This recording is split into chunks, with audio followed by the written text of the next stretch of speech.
Hi everyone, in front of me I've got CUBOT King Kong X, and let me share with you how to set the camera timer on this device. So let's start with opening the camera app. And currently we are in the standard photo mode. So let's open the settings, which are in the right upper corner. Let's tap on it.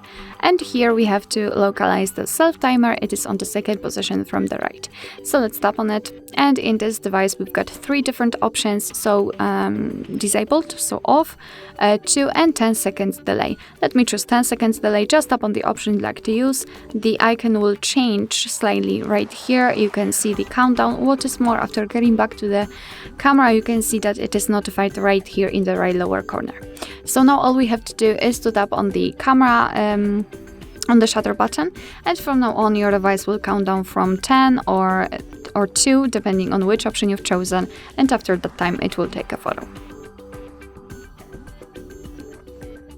So basically this is how it works. Of course, you can always turn off this option just by entering the settings again, tapping on self timer and tapping on disabled. And from now on your device will take photos right after touching the shutter button. Alright, so that will be all. Thank you so much for watching. I hope that this video was helpful, and if it was, please hit the subscribe button and leave the thumbs up.